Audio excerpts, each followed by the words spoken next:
Okay, how's this gonna go? Hi.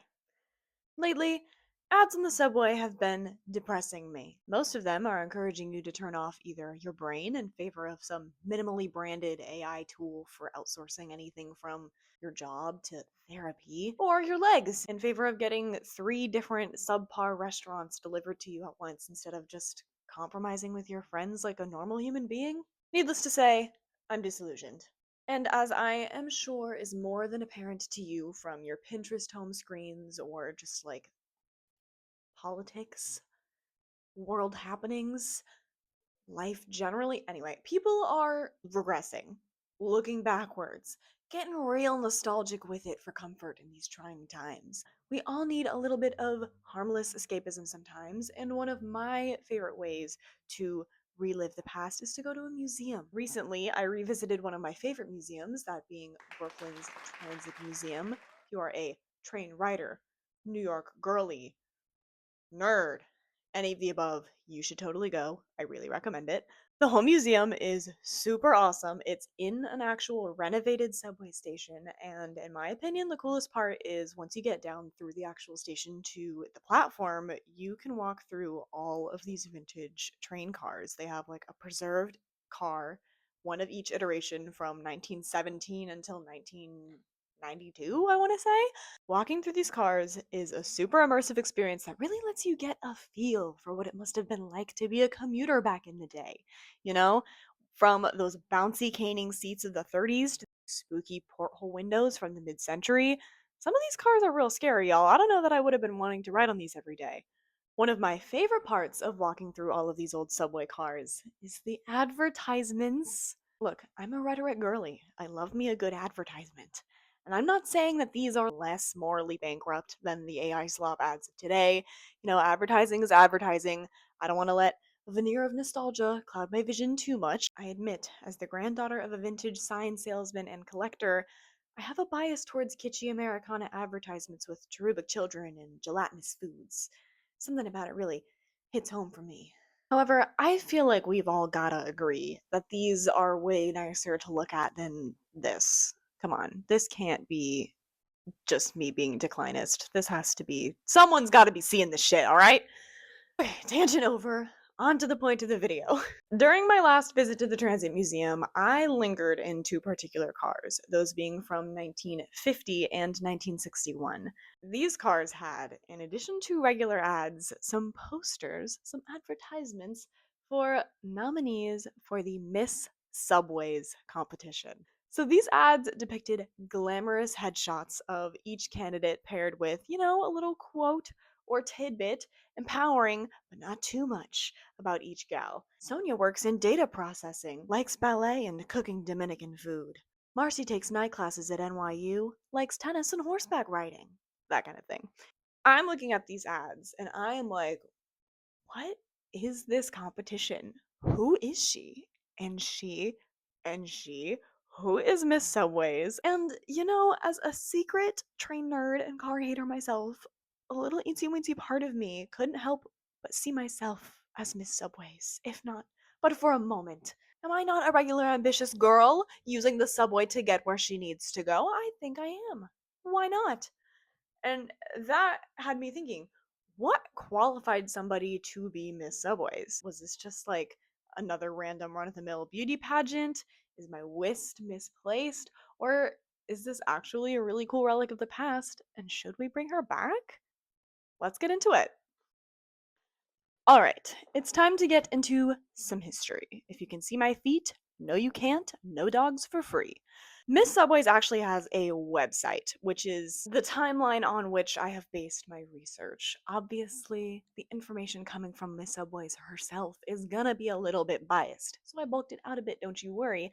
All my sources will be linked below. Miss Subways was a pageant and accompanying New York Subway Advertising Company campaign that ran from 1941 to 1976, which pretty culturally pivotal 30 years if you know anything about American history. Miss Subways at least would have you think it that it is no coincidence that this period coincided with the civil rights movement. One of Miss Subway's big draws was their diversity as a pageant. The website claims that they were, quote, one of the first beauty pageants in America to become integrated. The first African American was crowned Miss Subways in 1948, long before Vanessa Williams was named Miss America in 1984.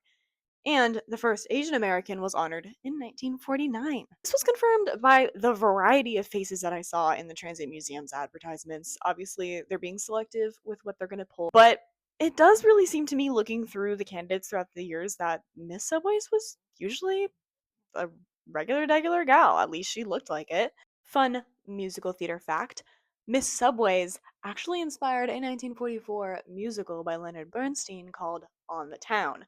The lyricist for this musical claims that the musical is the reason why the actual competition became so diverse, because they cast a half Japanese actress, Sono Osato, as Miss Turnstiles, the leading lady, in the original production. So, yeah, yet again, musical theater to thank for your rights. Around 200 women total held the title of Miss Subways throughout the pageant's run. The Miss Subways pageant has been resurrected twice, once in 2004 and once in 2017. There are also semi-frequent reunions. They are pretty commonly hosted by Ellen Hartsturm of the iconic NYC tourist trap, but I love her, Ellen Stardust Diner, where you can go to see all your waitresses sing and dance. Ellen of Ellen Stardust was Miss Subway's, I want to say, March and April 1959. All right, so now we know what it is. I've seen toddlers and tiaras. I'm not hearing about some fake teeth and some cartwheels and some crying. I'm going to be really disappointed. So, what exactly does the Miss Subway's pageant consist of? Turns out, nothing. It's nothing. Here is a quote from the Miss Subway's website.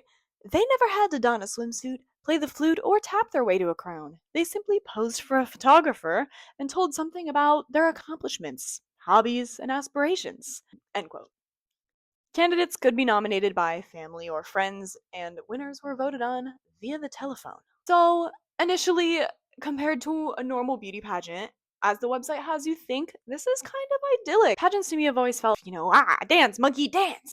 For a pageant to be based solely on what a woman has to say about herself, on its face at first, sounds pretty cool. However, if you take away like the only somewhat measurable aspect of the competition, or the only aspect of the competition kind of providing any technical merit, not that these competitions are ever evaluated fairly or that there's ever really a basis to them. I'm not the pageant expert. There might be people who know more about pageant culture than I. Chime in the comments. Taking away the talent portion, it really just dissolves any pretense that this isn't just a looks-based competition, in my opinion. However, the Miss Subway's competition worked over time to make sure that this was not the perception by the public. A huge catalyst for the success of the Miss Subways campaign was framing of the competition as a venue to celebrate the empowered working woman. Journalist Melanie Bush, in an article for the New York Times called Miss Subways Subversive and Sublime, put into words brilliantly how Miss Subway's advertisements utilized wartime Americana aesthetics combined with messages of female empowerment as an advertising ploy. They focused on women's ambitions, and in the 1940s, or the 70s, or now, that's a rare rose to find clamped in the teeth of mass advertising. Yet, there it was, and there it more or less firmly remained. Probably because the contest was structured during World War II, when more than 3 million women were offered paying work for the first time, and were thus riding the subways, not to mention operating them, in much greater numbers than ever before. Connoting. Connotating? Connotating? Connotating. Connoting. Glamour and work was a useful tool in the industry's campaign to enlist women into the workforce. By putting smiling Mrs. Subway in your face on your commute, the New York Subway Advertising Company was selling you the idea that you could have it all as an American woman: beauty and the bacon. I would like to note here that train operators and other kind of more masculine jobs were not often the profession of Miss Subways. Winners were most commonly, according to the New York Times, stenographers, clerks, receptionists, and some have been teachers and airline stewardesses. Not to shade any of those women, badass ladies you are. Melanie Bush also notes that one can kind of track the layperson's perspective of the common female ambition over time through how Miss Subways is portrayed in her quote. Here's a quote from Bush. From the exhilarating peak of December 1942's Marguerite McAuliffe, whose aim is to be a doctor as good as her dad, and November 1943's Cecile Woodley, whose main interests are her job in the Navy, enthusiastically okays skiing, Mozart, and Katharine Hepburn, we slide submissively towards Irene Scheidt, June 1950, whose fondest hope is a trip to Bermuda.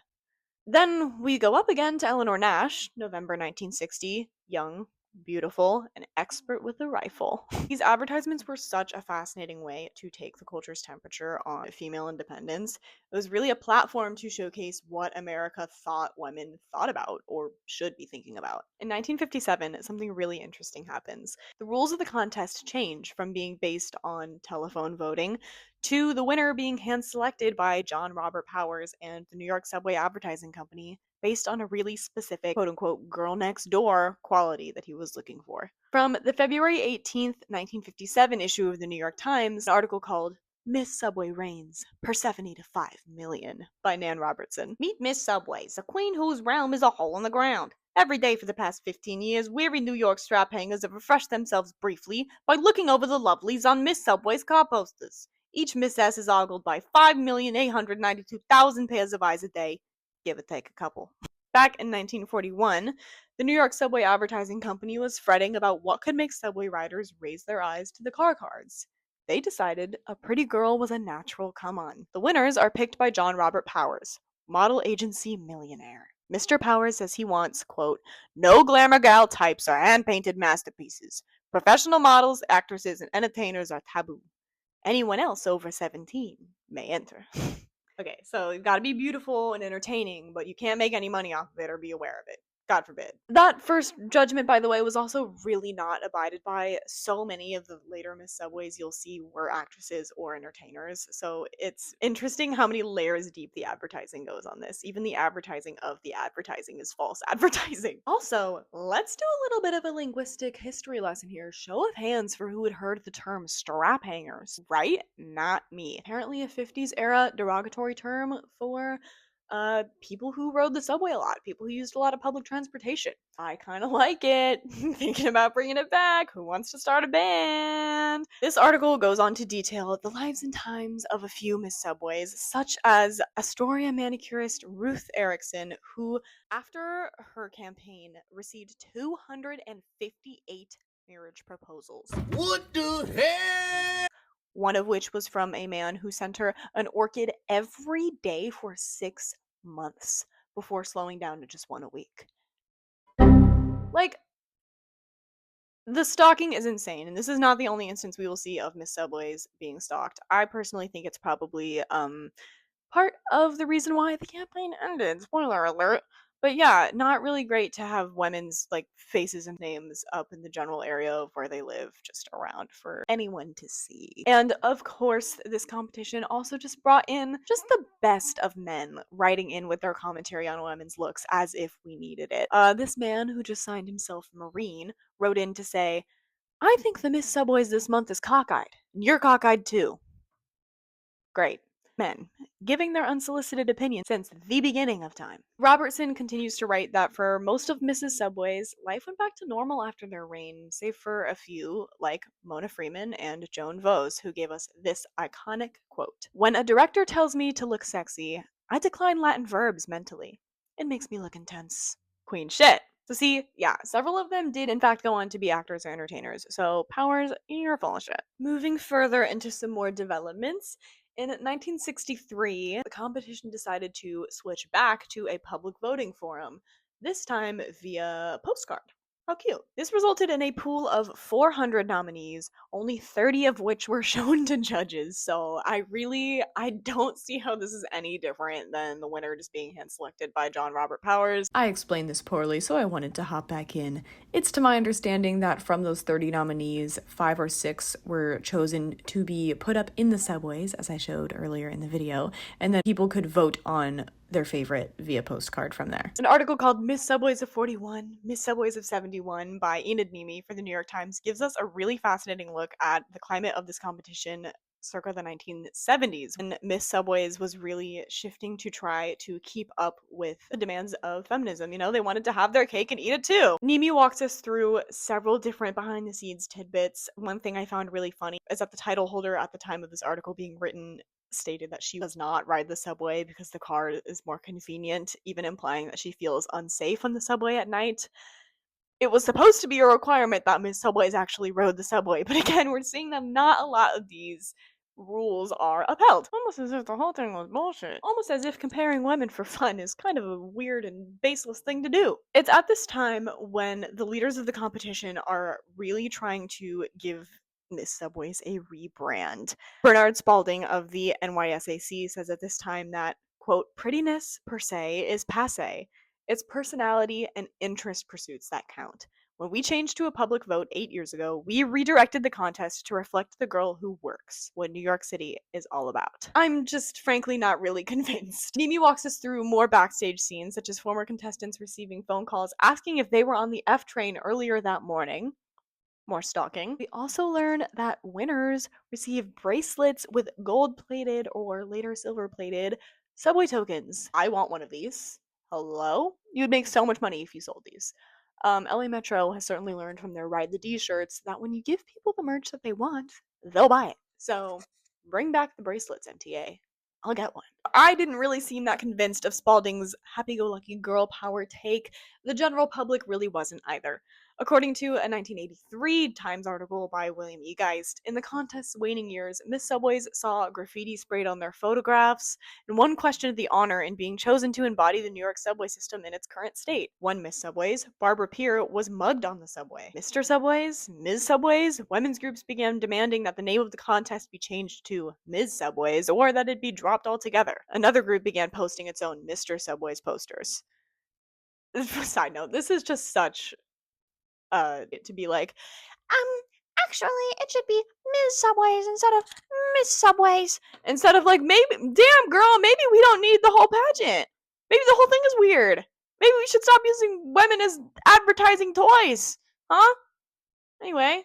Yeah, I think in the greater scheme of feminist qualms to take with the Miss Subways campaign, the naming of it as Miss instead of Ms. does not really strike me as one of the more potent issues, but that's just me. For those of you who aren't aware, New York City's subway system was infamously not really doing so hot during the 1970s and 80s. The system saw a crazy upshoot of crime and poor hygiene during this time, mostly as a result of post World War II redlining, urban decay due to white flight, and urban renewal projects that displaced communities. So, for some of these reasons that I've outlined, Miss Subways was on the decline. But if you turn to the Miss Subways website, they claim that the reason for Miss Subway's demise in 1976 to be that it, quote, fell victim to the women's movement of the late 70s, end quote, which is a hilarious way to put it.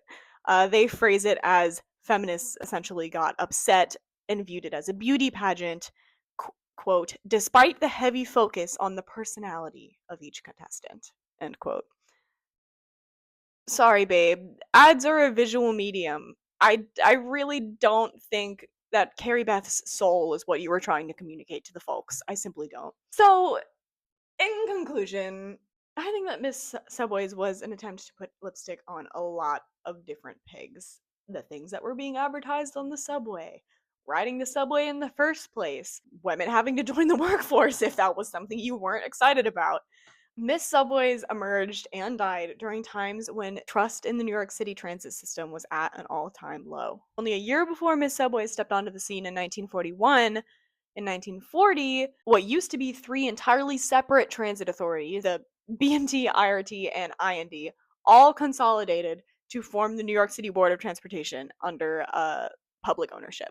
So, lots of chaos, lots of confusion, new maps, new signage, some routes were reconfigured, some routes were renamed, with very little feeling routine in one's commute, something that is supposed to feel pretty banal. Miss Subways provided a friendly face for riders to latch onto, a depiction of women that were like them or like women that they knew who also rode the subway just like them, and were proud to do so. Well, as I've made it clear, pageants and beauty contests as a whole and women competitions as a whole kind of ick me out. I don't think I really agree with Miss Subway's determination that feminism killed a perfectly innocent thing. It is kind of fun to think about a time when public transportation was sexy and exciting, and we at least got to look at real members of our community instead of AI illustrations of women that don't exist. I know, the bar is in hell. But seriously, following Melanie Bush's lead, if how we advertise women reflects their position in society, I think there's something poignant in the artificiality of the women that we're being shown in the subway and being expected to become, maybe? In our digital nostalgia scene, it feels like all there is to do is construct a self from some amalgamation of the past or hallucination of the future. I think it would do us all some good to take a step back and reflect on the actual, real women we know, whether they ride public transport or not. So for that reason, I am nominating myself and you, if that is a comfortable label for you. I am nominating you, Miss Subways. We are all Miss. So I'm Radio Rebel. Yeah, sources will be linked below. I hope you enjoyed this little conversation. I hope you learned something. I hope it made you think something. I don't know if I'm going to do this again, but maybe. I hope you come back if I do. Bye.